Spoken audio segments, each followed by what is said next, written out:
Question એ છે, એમાં એવું છે કે મારા મમ્મી પપ્પા બંને ટીચર્સ છે.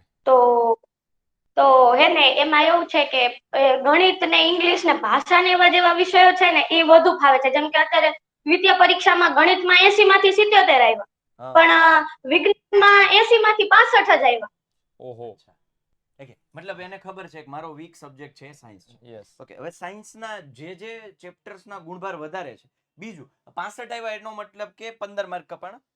હવે 15 ક્યાં કપાણા, કયા પોઈન્ટ ઉપર કપાણા, કોઈ પ્રશ્નમાં મુદ્દો રહી ગયો એના કપાણા, હેતુલક્ષીમાં કપાણા, કે પછી જે મેઇન વસ્તુ આપવાને બદલે મેં કંઈક બીજી વસ્તુ આપી દીધી, વિષય વસ્તુથી ભટકી ગઈ. આવા જે આમ કહેવાય ને કે પ્રશ્નો ક્યાં અટકા, ક્યાં 15 માર્ક, એનું એનાલિસિસ કરો સાહેબ. સૌથી મોટી તકલીફ એ છે, પેપરનું પ્રેક્ટિસ કરે રાખે, રિઝલ્ટ આવે ને ખાલી માર્ક જોવે 80 માંથી 65 આવ્યા, પણ 15 ક્યાં કપાણા, કેવી રીતે કપાણા, અને આને 15 ને ઓવરકમ કરવા માટે, જે કપાઈ છે એને ઓવરકમ કરવા માટે હું શું કરી શકું, મારે ક્યાં પગલા લેવા જોઈએ, એનાલિસિસ કોઈ નથી કરતું. યસ, એટલે આ ટ્રાય કરજો. સાહિલ સરે કીધું એ પ્રમાણે 65 આવ્યા છે, ઓકે, 15 માર્ક્સ કયા સેક્શનમાં કપાણા, અને એ સેક્શનમાં ઘણા સેક્શન એવા હશે કે જેમાં માર્ક્સ કપાતા બેન નહીં થાય, પણ તમે અમુક સેક્શન એવા હશે કે તેમાં તમે ઇમ્પ્રુવ કરી શકશો, તો 65 ના 67 થશે, 67 ના 68 થશે, એવી રીતે ઇમ્પ્રોવાઇઝ થશે. ઓકે, એટલે સેક્શન વાઇઝ તમારે આ કામ કરવું પડશે, તો શ્યોરલી માર્ક્સ વધશે. ઓકે,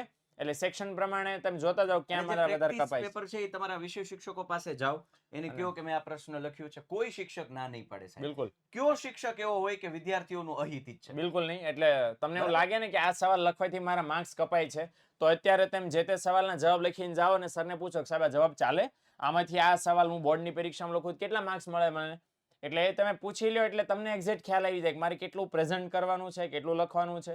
ઓકે, કપાતા બેન થઈ જશે.